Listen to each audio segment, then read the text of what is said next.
Hello. അപ്പം ഞാൻ നട്ടു വളർത്തുന്ന പച്ചക്കറികളെല്ലാവരും ഒന്ന് കാണിച്ചു തരാമെന്ന് ഞാൻ വിചാരിച്ചു. അതാണ് കേട്ടോ.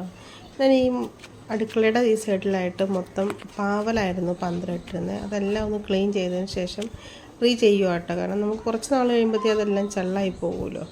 ഇതൊക്കെ ഞാൻ ചീരയുടെ വിത്ത് വാങ്ങിക്കുന്നതാണ്. പിന്നെ എനിക്ക് കൂടുതലും ഈ സൈഡിൽ തന്നെ വന്നിരിക്കുന്നത് പാവലിൻ്റെ വിത്തിട്ട് ഞാൻ മുളപ്പിച്ചിരിക്കുന്നതാണ് കേട്ടോ.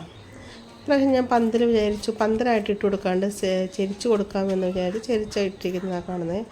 ഈ സ്റ്റെപ്പ് വഴി എല്ലാം ഞാൻ വിത്ത് പാകി വെച്ചിട്ടുണ്ട്. പച്ചമുളകിൻ്റെ വിത്താണ് മുളച്ച് വന്നിരിക്കുന്നത്.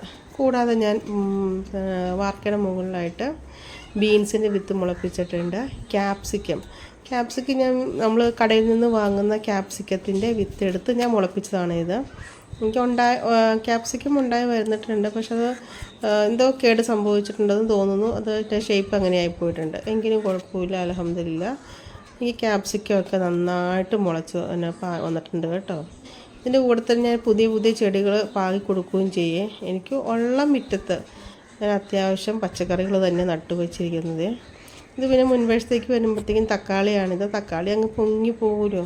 അപ്പോൾ ഞാനത് പഴുതനയുടെ മുകളിലോട്ട് ഞാനതിനെ പയ്യെ ചായച്ച് കൊടുത്തു. കരിയാപ്പുണ്ട്. പിന്നെ ഞാനിത് പുതിയ കപ്പള ഒരെണ്ണം നട്ടു കൊടുത്തതാണ് കേട്ടോ. അത് കത്തിരിക്കയാണ്, അത് ഉണ്ടായി വരുന്നതേ ഉള്ളൂ. കൂടാതെ എനിക്ക് നന്നായിട്ട് തന്നെ തക്കാളി ഇപ്രാവശ്യം ഉണ്ടായിട്ടുണ്ട്. ഇത് ഞാൻ പച്ചപ്പയറിൻ്റെ വിത്തിട്ട് മുളപ്പിച്ച് വെച്ചാൽ കേട്ടോ. ഇത് എനിക്ക് ഇവിടെ നന്നായിട്ട് എലിശല്യമുണ്ട്. എലിശല്യം ഉള്ളതുകൊണ്ടാണ് ഞാനങ്ങനെ കവർ ചെയ്ത് കൊടുത്തിരിക്കുന്നത്. ഇത് കണ്ടോ, നന്നായിട്ട് തന്നെ തക്കാളിയൊക്കെ എനിക്ക് ഉണ്ടായി വരുന്നുണ്ട് കേട്ടോ. അത് ഓരോ സമയത്ത് ഓരോ പച്ചക്കറിയാണ് നമുക്ക് നന്നായിട്ട് കിട്ടുന്നത്.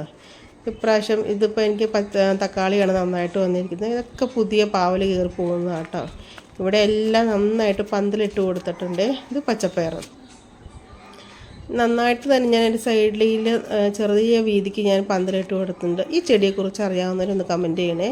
പിന്നെ ഇഞ്ചി മുളച്ച് വന്നിരിക്കുന്നത് കേട്ടോ. ഇത് ഞാനങ്ങ് പാകിയതാണേ. ഇതിൻ്റെ സമയമൊന്നും അറിയില്ല. എൻ്റെ അറിവ് വെച്ച് ഞാൻ പാകി അത് മുളച്ച് വന്നിട്ടുണ്ട്. ഇത് പേരകം വാങ്ങിച്ച് നട്ടതാണ് കേട്ടോ. അതുപോലെ ഈ മാവും തൈ ഞാൻ നഴ്സറിയിൽ നിന്ന് വാങ്ങിച്ച് നട്ടതാണ്. അതും നന്നായിട്ട് പൂത്തു. മാങ്ങയൊക്കെ ഉണ്ടായി, ചെറുതായിട്ട് മാങ്ങയൊക്കെ ഉണ്ടായി തുടങ്ങിയിട്ടുണ്ട്. അൽഹംദുലില്ലാ. ആദ്യമായിട്ടുണ്ടാകുന്ന കേട്ടോ. കപ്പളത്തിൽ ഒരു കപ്പളങ്ങയേ ഉള്ളൂ. ഇതൊക്കെ മുറിക്കാറിയായി കപ്പളമൊക്കെ. കൂടാതെ എനിക്ക് മല്ലിയിലയുണ്ട്. പിന്നെ ഞാൻ കുറച്ച് നിത്യവഴുതനങ്ങയുടെ ചെടിയും വാങ്ങിച്ച് നട്ടിട്ടുണ്ട് കേട്ടോ. ഇതെനിക്ക് എൻ്റെ വിത്ത് കിട്ടാത്തതുകൊണ്ട് ഞാൻ എൻ്റെ ചെടിയായിട്ട് നഴ്സറിയിൽ നിന്ന് വാങ്ങിച്ച് നട്ടു. അതും പൂത്തു തുടങ്ങിയിട്ടുണ്ട്.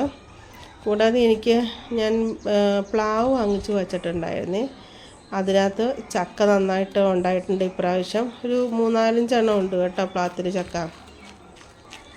ഇതിൻ്റെ പേര് ഞാൻ മറന്നുപോയി. തൈ വാങ്ങിച്ച് വെച്ചതാണ്. 250 രൂപയുടെ തൈ കൊടുത്ത് വാങ്ങിച്ച് വെച്ചാൽ കേട്ടോ. നന്നായിട്ട് തന്നെ ഉണ്ടായിട്ടുണ്ട്. പിന്നെ കോവലെല്ലാം ഇതിപ്പോൾ ഇപ്രാവശ്യം ഫുള്ള് റീപ്ലാന്റ് ചെയ്തതാണ്. അപ്പോൾ പഴയതെല്ലാം ഞാൻ കളഞ്ഞിട്ട് പുതിയതായിട്ടോ എല്ലാം പുതിയത് നട്ടുമുളച്ച് വരുന്നതായി കാണുന്നത് കേട്ടോ. പഴയ കോവലെല്ലാം കളഞ്ഞ് ഇതെല്ലാം ഇനി കയറി വരണം.